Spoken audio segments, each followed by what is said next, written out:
Yeah, Glenn Beck is no different than anybody else out there. He's working with two different motives, one that he allows you to see and the other one that he doesn't, and you got to see that firsthand when he covered FEMA camps, and you called it dead right on what he was going to say. So there's nothing to say about Glenn Beck. Glenn Beck exposes himself for what he is.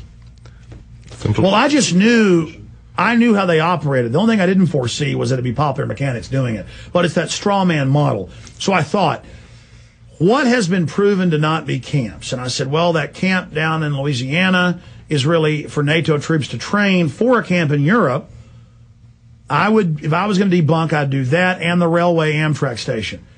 But that wasn't just my prediction being right on that. I said he was going to come out and say it wasn't real. That was the big prediction. With everybody going, I'm back, Fox News finally cares.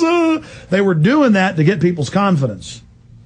Yeah, Gary actually went out and shot at the Beech Grove facility and came back and said, William, it's not a FEMA camp. I mean, we've known from the very beginning that, that this was definitely not what people were saying it was on the internet. But that's the whole thing. We've got about 150 different sites to go look at and try and determine which one is and which one didn't. But you know what? It doesn't really make any difference because the legislation is in place and any one of those facilities overnight can be turned into a FEMA camp. Well, they also don't put a big FEMA camp sign. They have designated facilities, like where you got them dead to rights, is these emergency overflow centers they build on old, like Pier 57. That was a FEMA camp. And the feds paid for that, and Bechtel and all of them were involved. And out here at the old Robert Mueller Airport, that's the 747 hangar with the facility in it. All right, we'll try to jam a few calls in here on the other side. But yeah, no, it's places with barbed wire that are designated. Well, here's the big enchilada. During the dark winter drills and the top off 1 and 2, they practice putting people in the sports stadium. Those are your FEMA camps. Your city paid for sports stadium is your FEMA camp. So see, they're hidden in plain view, and that's what you need to put in your film. You know what? Since Gary Franchi's here, we're just going to have him in studio for an hour tomorrow with William Lewis riding shotgun. So an hour with me babbling and stuff isn't enough time. So MHL, Eric, Chris, Brian, John, others, call back tomorrow, and you'll go to the head of the line. We'll keep this list here, and you'll go to the head of the line. Because I got a few sponsors here at the end, plus some closing comments from these guys that I wanted to be able to tell everybody. Sucker and Succotash. We called the professor this morning, but he knew who we were and didn't want to come on. Rutgers professor warns geoengineering could create disastrous global famine. Now, they're already geoengineering, and they say, we've been doing tests, but if we go widespread with this, it could cause all sorts of disasters. Well, of course, they claim they want to spray these barium salts and aluminum dioxide to cool the earth, but all the climatologists we've talked to that say they knew they were doing this years ago because they're climatologists, the plane, that's a real photo of a plane flying and spraying.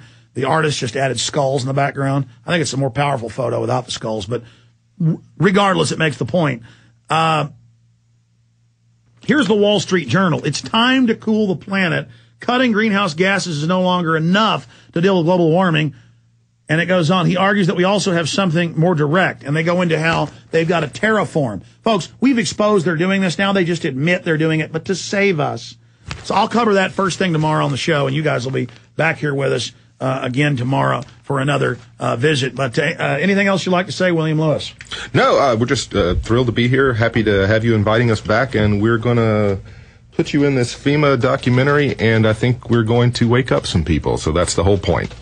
Absolutely. And again, I apologize for not getting to more of the calls this hour. I will do that tomorrow. Jason Burmis is back live tonight, 9 to midnight, at Infowars.com, PrisonPlanet.tv. And, of course, on the Genesis Network. I'll be back tomorrow, Lord willing. It's always Lord willing. I could die in a car wreck today. So could you. So think about what's important in life and don't sweat the small stuff. I'll be back tomorrow, 11 a.m. to 3 p.m. Central Standard Time. To all the sponsors, to all the affiliates, to all you, the great listeners, spreading the word. We are having a big effect against this tyranny. We have a chance to beat it if we stand up and get together and say no and point out tyranny for what it is. And big reports coming up on Infowars.com and PrisonPlanet.com dealing with the Federal Reserve to be given sweeping new powers to run every industry, to control every facet of America. That ties into continuity of government, the executive orders, the FEMA camps, everything else. And that ties into this film, Life on the Edge of a Bubble. Get it at Infowars.com. Great job, crew. God bless you all. You are listening to GCN.